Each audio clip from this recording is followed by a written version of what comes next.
Okay, so we're looking at what is known now as ePermits LITE. So what is ePermits LITE? Those of you that may have seen or even used the ePermit system before will know that it does a number of key things in what we call the base unit. So it manages permit workflow, it manages contractor compliance, it manages worker compliance in terms of training and competency, and it manages RAMS compliance. So they're the four key modules. ePermits LITE is actually extracting out that core permit workflow management module, and without any of the compliance checking on contractor details, training inductions, or RAMS. So it's just purely managing that permit workflow process. So why have we done that? As you probably know, with ePermits and with Banyard Solutions, pretty well everything we do is driven by what our customers request. And we've got a number of existing ePermits clients now looking at rolling the system out on a global basis. What they've indicated to us is that there are lots of areas in their portfolio where they don't necessarily have all the information about contractors, and sometimes the health and safety culture doesn't really fit having to have this really detailed, full compliance-based system. So their requests have been, can they actually implement the system in stages? Whilst they do want to try and instill the health and safety culture in these remote places, they do know it takes time, and they want to then bring those areas of the system on stream only when they have the data and the health and safety culture in place. And we've got other companies who've already got extensive manual compliance checking processes in place. These are not existing clients of ePermits, but people that are looking at ePermits as a potential solution. And one of their major concerns is that it can give a real change management headache if you're trying to change too much at the same time. There is a real benefit in the workflow process. That's what actually gives you the real hard ROI, if you like, in terms of time saving and cost saving.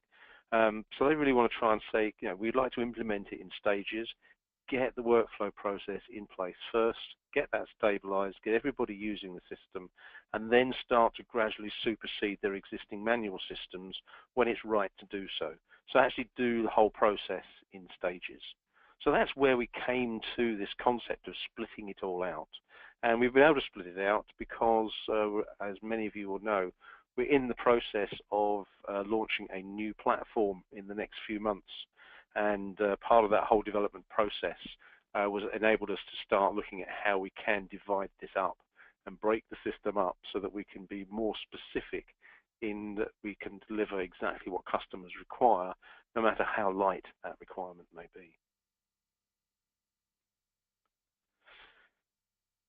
So in terms of the ePermits workflow, if we're looking at just that part of it, there are actually 5 stages in the whole permit workflow process. First is a simple one where a permit request is made and submitted by a contractor. So prior to that, you'll generally have a telephone call. You'll ring the contractor up, say, Joe, I need you to come in and do a particular piece of work for us. Joe will then log on to the ePermit system and fill in 6 simple questions: who, what, where, when, how, and why. Once those questions have been filled in, they can then press the submit button, and that is their job done. No different to what they currently do in terms of maybe filling in pieces of paper. But as we all know, pieces of paper can be filled in incorrectly, and they can get routed in all the wrong places and can get lost. So what the electronic system does is when the contractor submits that permit request they've made online, it gets routed to the correct people who are going to do the approval process. Permits are always in bundles in ePermits. So if I'm coming in to do some work, let's say doing some hot works in a confined space, I would actually have 3 permits in my bundle in my request. The first would be an access permit, allowing me on site to do that work. The second would be a hot works permit, and the third would be a confined space permit. Now, each of those need to be routed to different people within the organization. Stage 3 is the permit approved process. So once I'm happy that this work can take place, I will approve the permits. They're then printed and issued in stage 4, and then finally, when the work's been completed, they are closed off. So they're the 5 stages, if you like, of the permit workflow process. So permit workflow actually provides, as I said earlier, the hard ROI of the system in quantifiable time and efficiency savings. Permits are requested online, they're routed to the right people. All the information required to make an informed decision on the request is available in one place, on the screen in e-permits. We look at things such as clashes. So if there are 2 jobs happening in the same location at the same time, this is flagged up by e-permits and therefore gives the approvers the ability to make informed decisions on whether or not those 2 jobs should take place at the same time, or what additional precautions need to be put in place to allow those 2 jobs to take place at the same time. Once the permits have been approved, contractors are advised of the approval, and permits can then be printed off either on paper or PDF and brought in on iPads, tablets, whatever. Permits are then issued at the appropriate place of work. Issue is not the same as printing. Issue is all, for example, hotworks. You'll only issue the hotworks permit at the place of work once the approver or the technical representative has inspected the site and ticked all the boxes on the safety precautions and is happy for the work to start. So issuing can take place at different parts of the permit life cycle. And then permits again are closed off by the appropriate technical authority. So in terms of what the workflow looks like, I'm not going to take you through the whole workflow process in detail, and you will be able to review this at your leisure. But if we take a look at each particular stage, the permit workflow process for stage 1, which is the contractor raising the permit request, is right in the corner. So contractors contacted to do work on site, they create the permit request in e-permits, and that will be an access permit and any high-risk permits. To create a request, they very, very simply are filling in 6 simple questions. As I mentioned earlier on, you've got who and when, and then what, why, where, and how. So all of this information is in the e-permit system about the contractor in terms of who their people are, who are deemed as competent people. So you're putting together who the team are, because that's the information that will appear on the permits. What we're not doing is we're not doing any cross-checking against the training and competencies at this stage. So I fill in, for example, who's the person that's coming. I can select from other people in my team who's going to be on that team. I've got boxes to input things such as the vehicle registration number if I need that as a security access. The competent person's mobile phone number will automatically be selected once you've selected an individual from the box. And then we can put in what date are we going to start and what time are we going to start, and then finish date and the finish time. The second step is the final 4 questions, which is the more detailed part, is what are we going to do, where are we going to do it, how are we going to do it, and why are we going to do it. So in the system, you have a number of boxes, and typically if I'm coming in to do work on a particular piece of equipment, which is what we call a service, I can select the service from the pull-down menu, and once I've selected a service, it will automatically start to change the contents that are available in any of the other boxes. So for example, if I'm going to work on air conditioning units, and they're only located in the basement and the roof of this particular building, if I select the service air conditioning units, when I select this box, only 2 of the areas will appear. And that's all part of the process of putting together this workflow section and what the building actually looks like and how it is configured. With regard to RAMs, there would be no need to select any RAMs, because at this stage we're not enabling the RAMs compliance part of the process. And you put in a short description of what you're going to do, and then you can tick boxes for any high risks that are going to be going on. So is there going to be, for example, lone working? Are we going to be working at height? Are we doing welding and brazing? Are we doing electrical work? And so forth. The system also understands where asbestos may be located. So if I'm going to go to a particular location where there is the risk of exposure to asbestos, it will tick this box for me, and I won't be able to untick that box, and it'll then generate warnings about asbestos. So that's the process that the contractor has to go through, a very, very simple process of filling in 6 questions that are already pre-populated in the system. Stages 2 and 3 are more complex. and this is where the appropriate people will receive the permit requests. As I said earlier, different people will be required to approve different types of permits. So the access permit may well go to the site manager. The work at height permit may well go to the health and safety person responsible for that particular building. Any hot works permits may need to go to 2 or 3 different people within the organization. So whatever your workflow process is, however you send permits out to be approved to different people, that's what gets replicated in e-permits. So a permit request is received. The first question that's asked then is, are there any high-risk permits? If there are, then they're routed to the appropriate people. In addition to high-risk permits, you can also have isolations. If I'm doing some HV work, I may actually require an isolation as well. So that isolation is then sent off to the isolations team. Does that request get approved? So only when all of the high-risk permits and the isolation requests have been approved are we at this position here. Along the other branch, we also need to have an access permit, irrespective of whether or not we're having high-risk permits. So at the end at this point here, I have a bundle which consists of an access permit and any high-risk permits within that bundle. If the permits are rejected, the contractor is emailed back with a notification that the permits have been rejected and the reason why they've been rejected. It could be that I've seen a clash. I require a different time to be set for that job. So the contractor will then go back in, make the required changes, resubmit, and it will go through the process again. If it has been approved, they're then available to either print or be collected on arrival. So when we're looking at the permit approval process, once I've received a permit request, so I'm an approver now, I've received a permit request and there is a bundle of permits. And if I click on that box, it'll open up and show me the other associated permits in that bundle. The most important piece of information it's showing me here are any potential clashes. So I can see here that I've got no service clashes, so nobody else is working on the low voltage equipment. Excuse me. Nobody else is working on the low voltage equipment at this particular time. I've got no dependent services clashes, so nobody wants the power off while I need the power on. But we do have something called a location clash. I've got another contractor, in fact it's the same contractor, actually working in the same physical location doing a different job.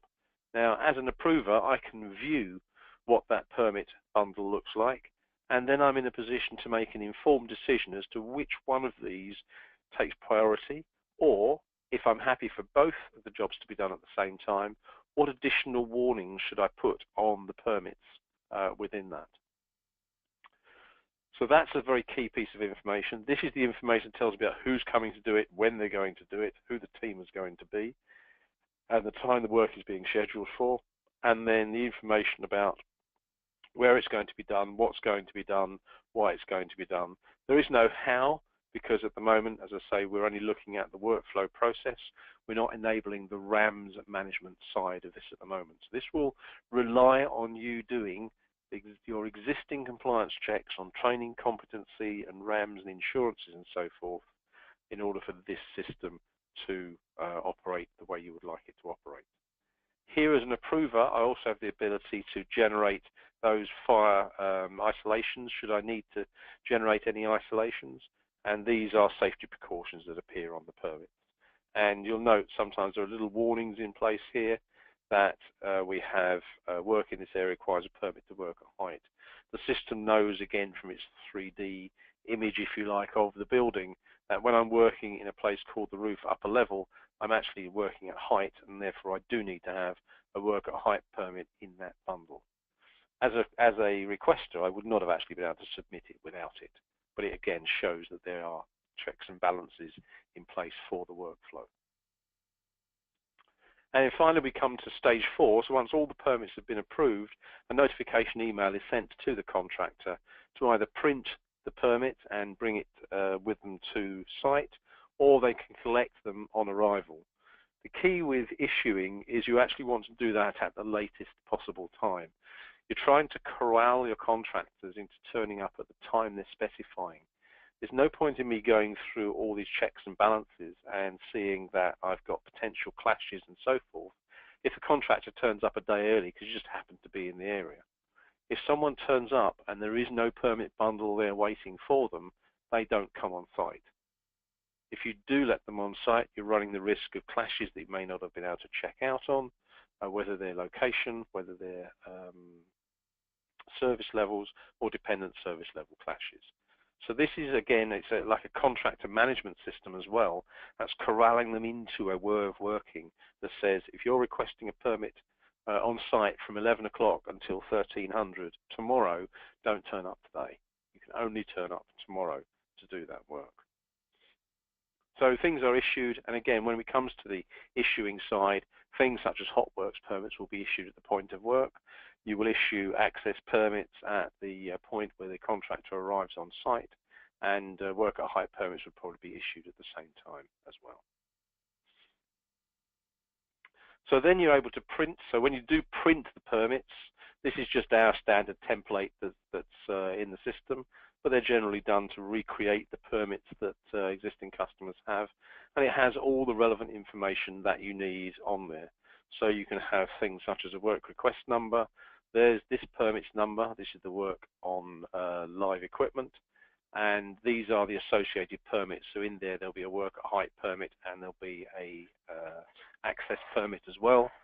Details about the job, when it's going to be done, who are the people actually on site, contact details of the key person, what's going to be done, where is it going to be done, what description of the works. We're going to test all the electrical equipment in that particular area. The special risks are, we know we're working at height, and it's essential to work on live. And in this instance, the building has got knowledge of asbestos, so there is a risk of asbestos. And here is an asbestos warning that is printed on the permit. Now, I may not be disturbing the asbestos in the job that I'm doing, so it's just a warning that it is there. But as a contractor, in the process of raising the permits, I actually go to your asbestos register, and I can access that register and make sure that things that I'm doing are safe and I'm not going to disturb. If I am likely to disturb, it will then have to do subsequent checks later on, or you'd have to do checks later on to make sure that they are a competent contractor to work on asbestos. Here you can put additional warnings in there. I mentioned about there was a clash there. So there's a warning on this permit in big bold capital letters saying beware, there's another contractor working on another piece of kit in the same location. So that's the permits being printed and issued. And then finally, once the permits are printed and issued, they are then live permits, so that's work in progress. And at the end of that work, when the job has been done, it is necessary to actually then sign off and close the permits. Now, closing permits, there are different processes around closing permits.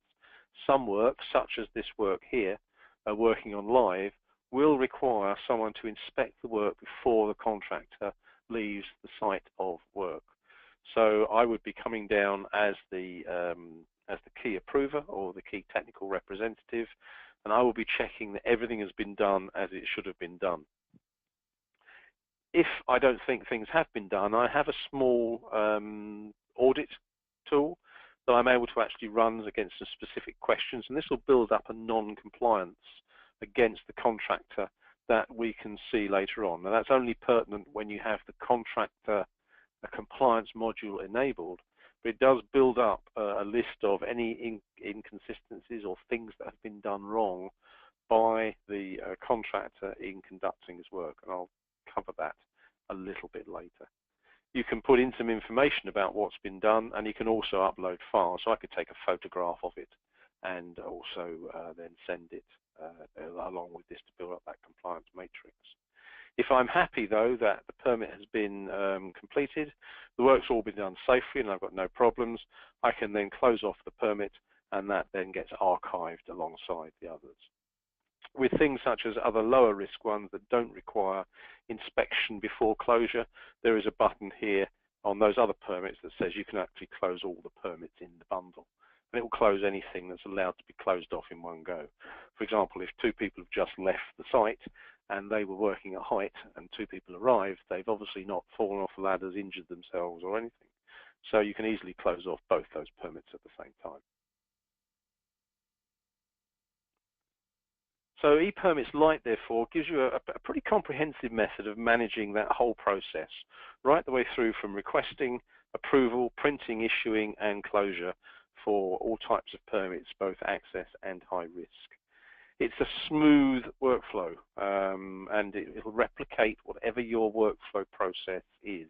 And that's a key part of configuring the system, is knowing who that we need to route permits through for approval. And it allows you then to also retain your current method of compliance checking. If you're happy, excuse me, if you're happy with your current method of compliance checking, you can use that alongside ePermits LITE.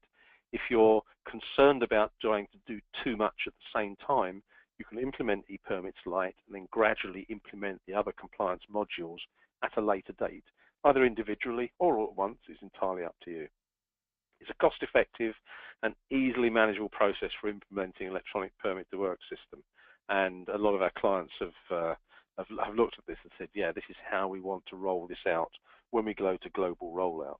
And there may be situations where they have the full system, for example, in the UK, but they only have ePermits LITE, for example, in India, because they're never going to have the compliance requirements in place with all the data that they can then manage those parts of it. So they'll have different types of implementation in different parts of the world, and that's perfectly feasible. So if we look at the compliance modules, just to go through these in summary, there are 3 compliance modules: RAMS, contractor, and worker compliance. And by worker compliance, I mean not just the contractor employees that will be on site, but maybe any of your own employees that will be involved in the process of either approving permits or actually getting involved in doing work, such as isolations and so forth. So with the permit request workflow process, this all happens at the contractor's end of the process.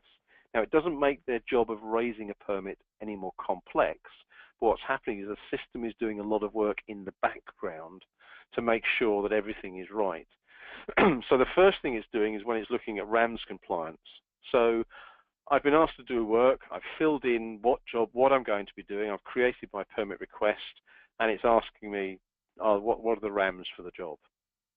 With this module in place, I have to select RAMS from a pull-down list. And that pull-down list only consists of RAMS that you have approved at your end of the process. So that is it's a hard block. If there are no RAMS for the job, I have to submit RAMS to you first, and I can do that within the ePermit system. So RAMS have to be submitted and approved. They're workflowed again, just like a permit. So RAMS need to go to the right people for authorization. RAMS can have validity periods, so once they're approved, they can be reused for the same type of work for however long until the expiry dates that you set. Typically, people will set a 1-year period for this type of thing. Warnings are provided about the expiry date as it approaches, so there's no excuse for contractors to have their RAMS expire. If they do expire, they cannot submit permit requests. That's a hard block. So if they can't submit permit requests, they know they've got to send you RAMS, and they're advised that that is the reason why the permits cannot be submitted. Out-of-date RAMS cannot be applied either. The permit request is inhibited from submission for approval. So they can only be also applied pertinent to work. So RAMS are location or service specific in the ePermits database. So if I've selected a particular piece of kit that I'm working on or a particular location, only RAMS that are pertinent to those will appear in that RAMS list. So I can't pick a generic RAM that just says I can come in and do anything and apply it to any job that I come into. It has to be specific, and therefore you have much more confidence that everything is compliant within that process of work. If I'm submitting RAMS, as a contractor, I fill in some very simple information. What is it I'm going to be doing? I may have a reference number for it. Which site am I coming on? Again, because it could well be that I'm only going to get these RAMS approved for one particular building, or your rules may be there have to be different RAMs for different buildings.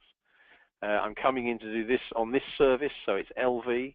The system already knows where LV exists, so I don't, as a contractor, need to be saying it's in this location. Because I specified LV, what will happen is the system will pick that up. So I can fill in a number of different services and activities. Excuse me. I can then upload a PDF document or a Word document, whatever format that I want, which is the actual written RAMs and safe systems of work for this job, and they're uploaded, and that's what will then get routed to the appropriate people to be approved within the system, and then they're there in that pull-down menu. Who approves these? Again, we talked about they're getting routed. Individuals in their administration rights have to have the ability to approve RAMs. So again, there are other further keys deeper within the system that says what types of RAMs they may be able to approve.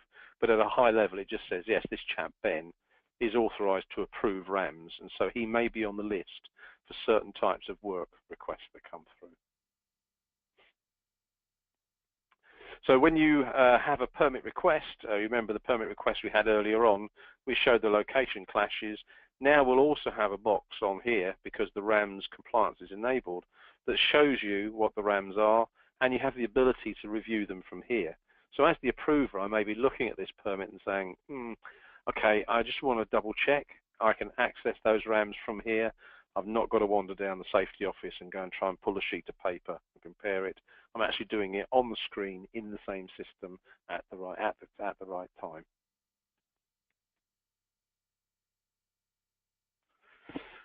The next module is the contractor compliance module, and contractor compliance is doing cross-checks on their data, information such as insurances, their eligibility, whether they're asbestos, if they've got a non-compliance history, and so forth. Permits can't be requested if hard compliance measures aren't met. For example, asbestos. If I'm not an asbestos qualified contractor and I'm coming in to do work that may disturb asbestos, I just will not even be allowed to submit the request. So that sort of error cannot be made at your end or at the contractor's end. Permits can be requested, but warnings shown for what we call soft compliance ones. For example, insurances.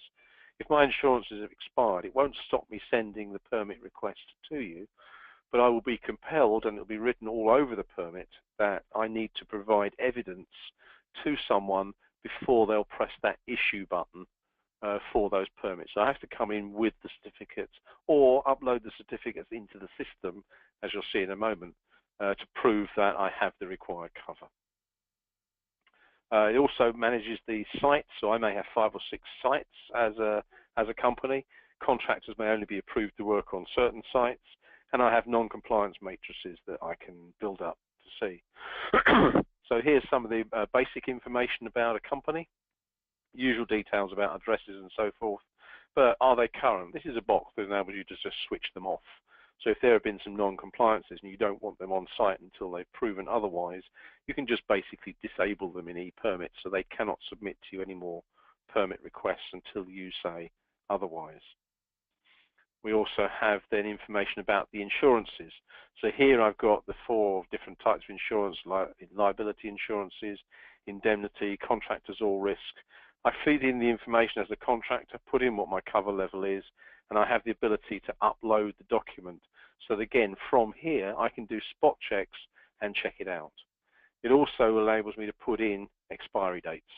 So if this certificate is only valid for 1 year, and it was issued on the 2nd of the 10th, 2017, it's valid for 1 year. And I'll start to get warnings as a contractor when this is getting close to expiry, and so will system administrators at your end. These are the different sites, so as an administrator I can decide which sites this contractor is allowed to work on. Here are all my sites. These are the only ones this contractor is allowed to work on. And then we also have information about asbestos. So am I asbestos registered? And again, I can upload, or the asbestos license should be uploaded to manage that as well. And then finally, we have this non-compliance matrix. This builds up anything that I was doing or the contractor was doing incorrectly. or was breaking any of my rules and regulations, I can then use that as a bit of a hammer to beat them over the head with when it comes to the annual review process each year. And the final section then is what we call the worker compliance. So this is where we're looking at training, competencies and inductions and so forth. This holds information such as eligibility to work in the country, security checks, DRB checks, age, contact details and so forth.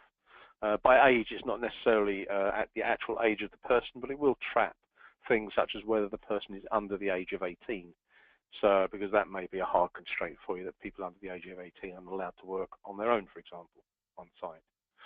E-permits holds all the training, competency, induction details, and records consist of a validity date and a validity period. So training in working at height, qualified in February 2017, it's valid for a period of 1 year. And also, again, much as you saw with the insurances, we have the ability to upload relevant training certificates as well. Inductions, there are soft blocks, so permit requests can be submitted, but warnings are provided that induction has to be done beforehand, but training is a hard block. So permit requests cannot be submitted if the job requires working at height and one or more of the people on that permit request do not have the appropriate training. And no personal information other than that required for a permit is held. So it's pretty benign with regard to data security. Here's a look at some of the information. This is a chap, Frederick, who works for a specialist contractor. Here's the information. This is the age part. Is he born after the 5th of the 12th, 1999? That's just proving he's over 18. So the answer there is no. I don't know whether he's 19, 59, or 109. I've put information about contact details, so this sort of thing will appear on the permit. Is he eligible to work in the United Kingdom, etc., etc. In terms of competencies, there are a number of different levels. So here, for example, we've got everything from passport scheme numbers, are they police cleared, national security vetted, and where we have the green tabs here, this means that the certificate has been uploaded. So yes, Frederick is trained in confined spaces, and I'd be able to access that certificate from here. Here he's though deemed as a qualified electrician, yet I don't have the certificate in place. So I can run exception reports to show me all the people where I have a blue arrow, for example, against one of their records. And I can then insist that the contractor uploads the information and keeps it up to date. We have things such as inductions. So Frederick has only been inducted at 2 sites. So if he was going to go and do work at Canary Wharf, for example, the system would flag up he hasn't had an induction. It has to be done before work can commence on that site. We've got the working at height with all the different levels. Working at height, anything over 1 inch these days. So what stages has Frederick got training? He's got general work at height training, but he's got no training in scaffolds, mutes, or anything else. And he's only got cradles training, for example, at 1 site. Again, all configured to the types of things that you want to see yourself. High voltage training, here's the indication that this needs uploading into the system. And then finally on the asbestos, Frederick is fully qualified, fully trained in every area of asbestos, and all the certificates have been uploaded. So that's a good job that's been done. So in that situation, we're in the position where the external contractors were able to cross-check against their training and competencies. If we're looking at internal people, we can also do their training and competencies as well, but we also need to set up things such as what are they allowed to approve. So this chap is an internal person. He's a chap called Mark Capaldi, and he's allowed to sign off access permits, work at height permits, and access all areas permits. But he has no authorization to sign off hot works, fire, asbestos, or anything else. He can sign off security access, but he doesn't sign off business risk. Business risk is often a measure where you can make someone senior within the organization. This is typically works in, for example, retail, whereas if we're going to do some refurbishing work, it's going to take a chunk of space out of operation and disrupt the flow, the foot flow of people through the store. It could have an impact on revenues. You can get someone upstairs to be signing off against potential business risk for doing that job. So they are putting their thumbprint, if you like, on that process as well. And so then you have, when you do put in permit requests, so this is in this is in the process of raising a request. It's actually showing me the 3 different types of warnings that I can get.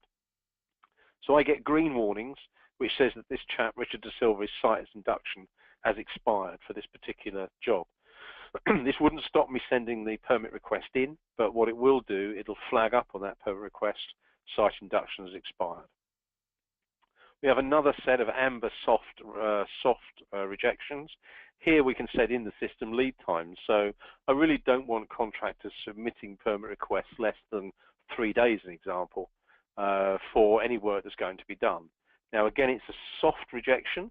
It won't stop me submitting the permit request, and when you get it, you will see these warnings on the permit request as well. But you may look at that and say, actually, it'd be really great if he can come in and do it tomorrow. So yes, I'm happy to override that and approve it. If it's something that a specialist contractor do time and time and time again, you can just reject it and just warn them that they're breaking your internal rules. But the ones that are the hard blocks are the ones that are in red. So here, for this particular job, I must have at least 2 persons trained in hot works to do this job, and 1 or both of them have not got the required training, and everyone in that team must be trained in working at height. So I would need to go back and edit that and make sure that the team that I put on the job has all the correct training and competencies. So that's really sort of covered off. I mean, we talked about e-permits LITE right at the beginning, where I said e-permits LITE is just the workflow. So it now gives you a pretty comprehensive system for managing the whole process of requesting, approving, printing, issuing permits, and then finally closing them off. On top of e-permits LITE, you can now add the other modules of RAMS compliance, contractor compliance, and worker compliance to get it back to the system that we used to sell as a single entity, but now are able to bite it up into slices. Of course, there are other modules available, and we'll be doing some more webinars soon with regard to the new platform that's going to come out next year, and different types of modules that we'll be adding into the system that can then bolt on top of the core product. We're adding things such as lone worker applications, mobile apps, so a lot of things can be done remotely, be able to do remote sign-off, electronic sign-off, an auditing tool, so a whole host of new capabilities that go on top of the new platform that can just, again, build in a modular fashion, so you can end up with a system that does exactly what you want to do, rather than you having to bend what you do to meet the requirements of the system.